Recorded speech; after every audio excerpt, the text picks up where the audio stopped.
Welcome back to the lunch break, KDUSA AM 1060, hour number 1. We are closing up here, and we are getting back into talking about the Phoenix Suns, because I think this season can be boiled down to one very simple statement.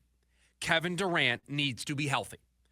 They have shown us in a decent enough sample size what they look like without Kevin Durant and what they look like with Kevin Durant. Is it, 1 for 9 when he's not there? Yes, thank you, Producer Corey, for reminding me that is 1 in 9 when Kevin Durant doesn't play. And we did the math yesterday here on the show.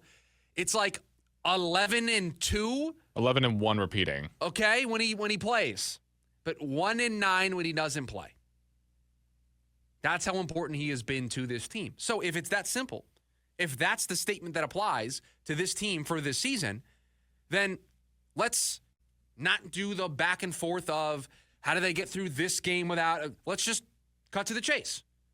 How feasible is it that Kevin Durant is going to be healthy enough? Because if he's not healthy, they're 1 and 9 without him. So we know what that's going to look like. We will be having a conversation about blowing this up, trading Kevin Durant, trading Devin Booker, attempting to convince Bradley Beal to waive his no-trade clause. I'm already seeing people on Twitter. It has been circulated into my feed. They are trying to figure out how to trade Bradley Beal. I've already seen it today at least once.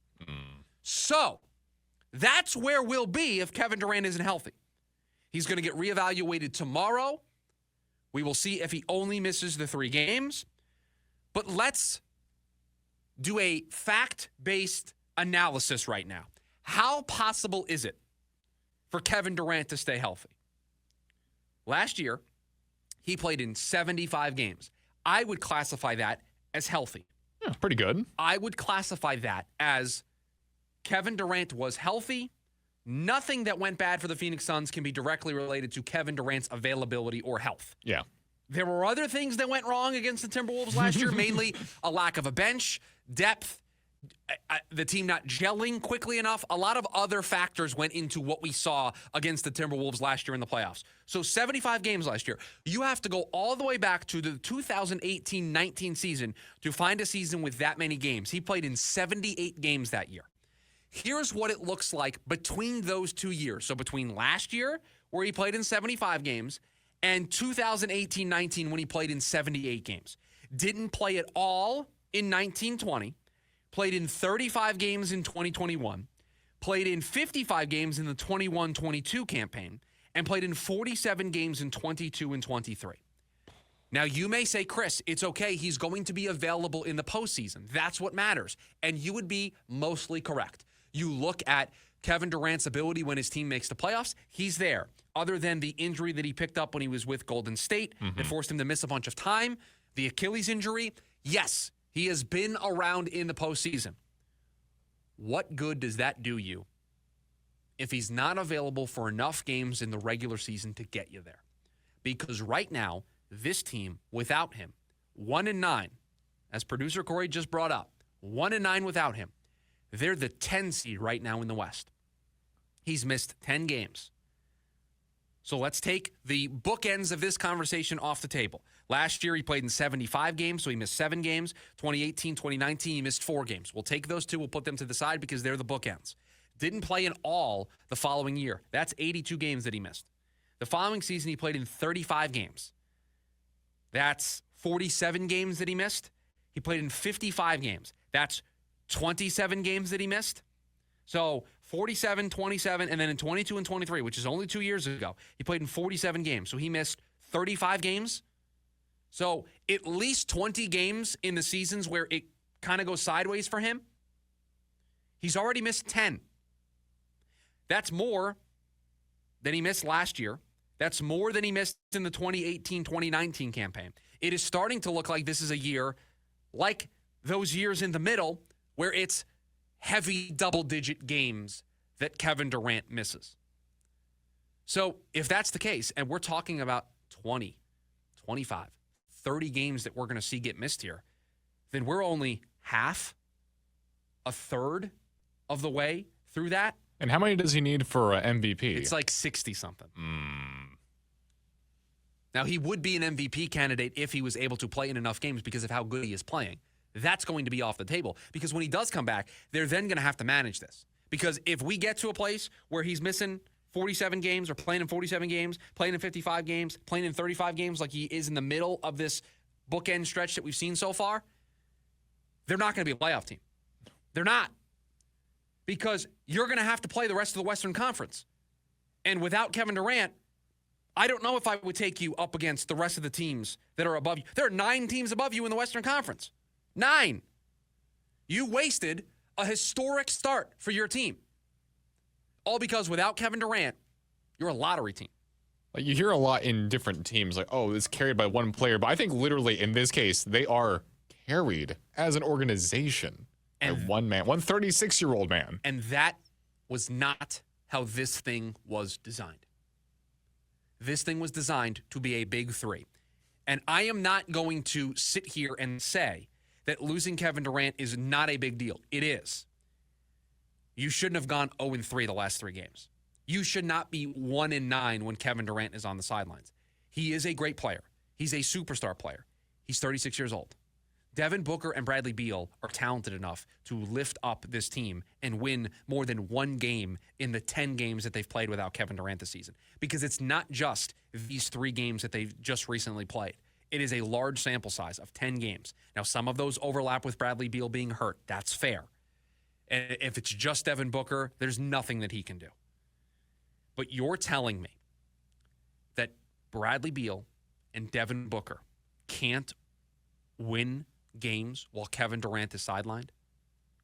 They're 1-9 without him this year. They're the 10 seed right now in the West. Now, they don't play again until Friday, so this is going to change here as teams play. I'm going to try to look at it in real time here to make sure that they're still the 10 seed. But the last time we talked about this, which was yesterday, they were the 10 seed. They don't play again until Friday. Right now, they have a half-game lead on the San Antonio Spurs, a 1-game lead over the Sacramento Kings. They've lost 3 in a row. They're 4-7 on the road this season. They're 3-7 in their last 10. So Kevin Durant has to be healthy for all of this to work. How possible is that? He's already missed more games than he did last year. He's already missed more games than the year before last year where he played in the most games. He's 36 years old. I don't think it's reasonable to expect that he's going to come back and play in every game the rest of the way. Because, producer Corey, here's kind of the thing that you're hinting at, that you're talking about. He's 36 years old. Mm-hmm. They're 1-9 without him. If he comes back and he is, quote-unquote, healthy, he's not going to play every single game the rest of the way. No, load management.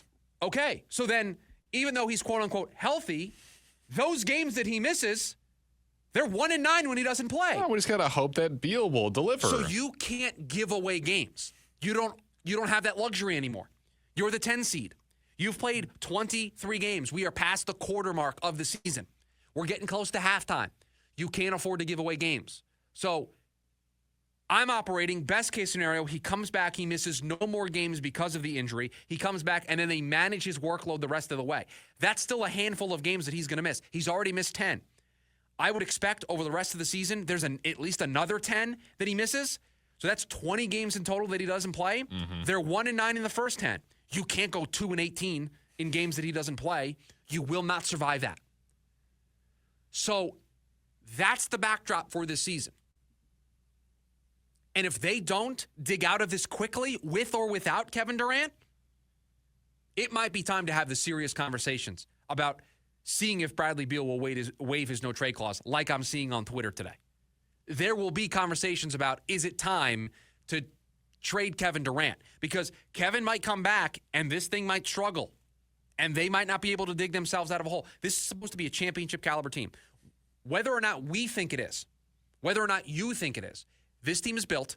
Matt Ishbia is spending the type of money to be a championship-caliber team. They're 10th in the Western Conference. 10th. Right now. And Kevin Durant sidelined. Is there a team in the Western Conference that you would say the Suns can beat in a series without Kevin Durant? The answer is no.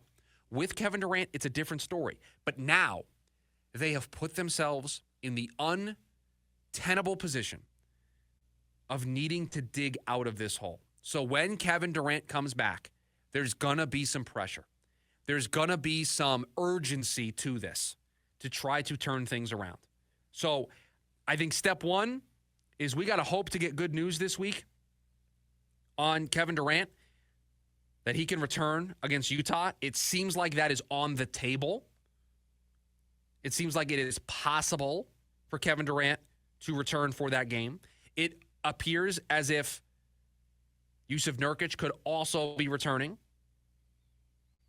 But Kevin Durant and that ankle are going to get reevaluated here tomorrow. We'll learn if it's another week, if it's another set of games where the Suns will be out. That would be another 2 games. It would be Utah and Portland. And you're 1-9 without them. So the entire Phoenix Suns season has been boiled down to this. Is Kevin Durant in the lineup? And I hate that that's where we've gotten to with this team. But their play has put us in this spot.